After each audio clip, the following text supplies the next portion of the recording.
Edgar Allan Poe, The Poetry. Edgar Allan Poe was born in Boston, Massachusetts, on January the 19th, 1809, and was orphaned at an early age. Taken in by the Allan family, his education was cut short by lack of money, and he went to the military academy, West Point, where he failed to become an officer. His early literary works were poetic, but he quickly turned to prose. He worked for several magazines and journals until in January 1845, The Raven was published and became an instant classic. Thereafter followed the works for which he is now so rightly famed as a master of the mysterious and macabre. Poe died at the early age of 40 in 1849 in Baltimore, Maryland.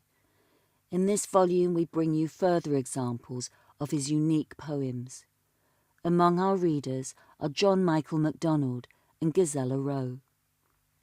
Annabel Lee by Edgar Allan Poe. It was many and many a year ago, in a kingdom by the sea, that a maiden there lived whom you may know by the name of Annabel Lee.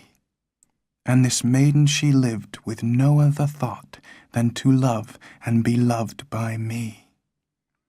She was a child, and I was a child, in this kingdom by the sea.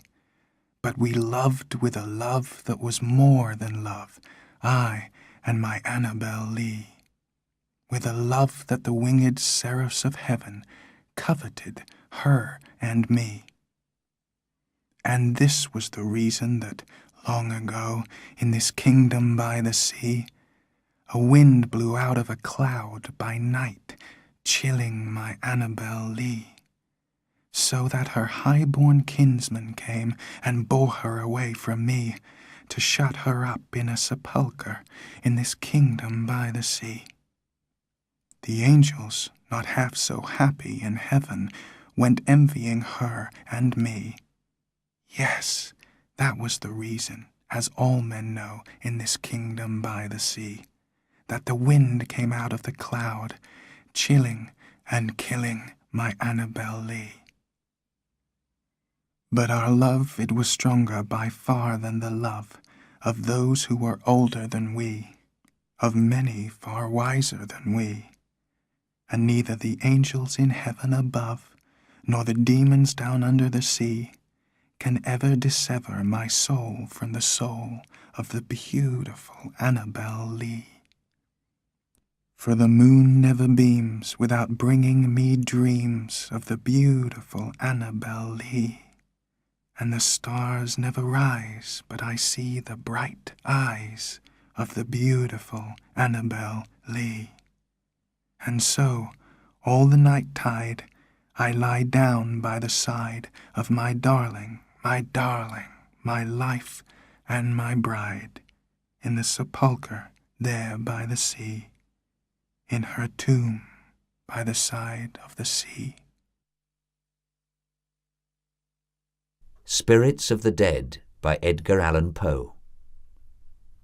Thy soul shall find itself alone mid dark thoughts of the grey tombstone, not one of all the crowd to pry into thine hour of secrecy.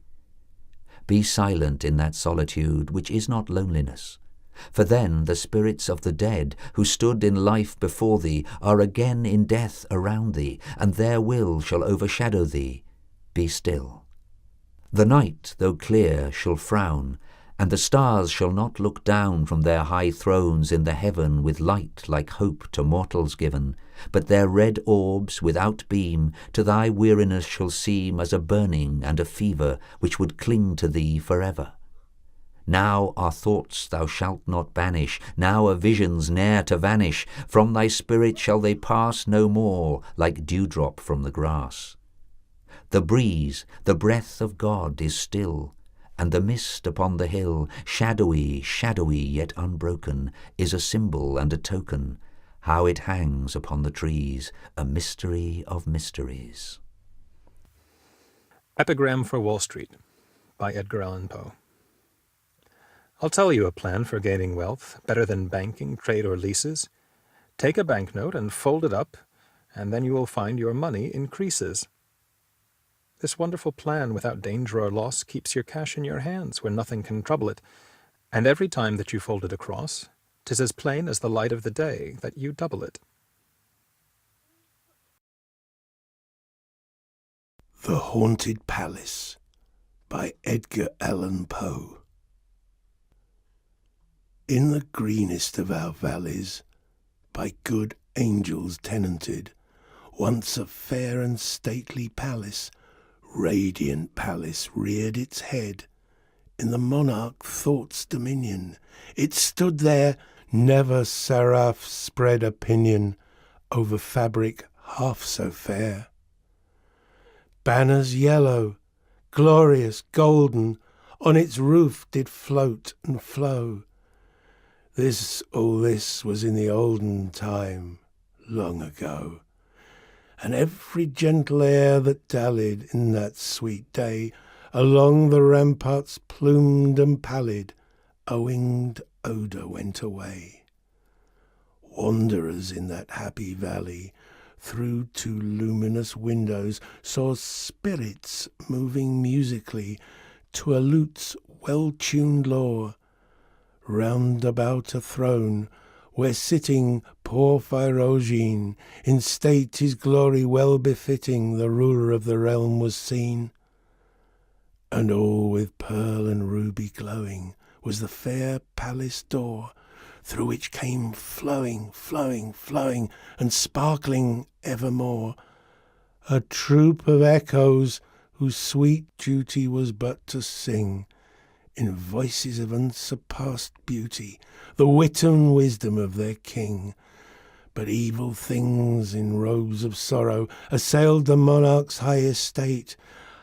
Let us mourn, for never morrow shall dawn upon him desolate. And round about his home the glory that blushed and bloomed is but a dim remembered story of the old time entombed. And travellers now within that valley through the red litten windows see vast forms that move fantastically to a discordant melody, while a ghastly rapid river through the pale door, a hideous throng rush out forever and laugh but smile no more.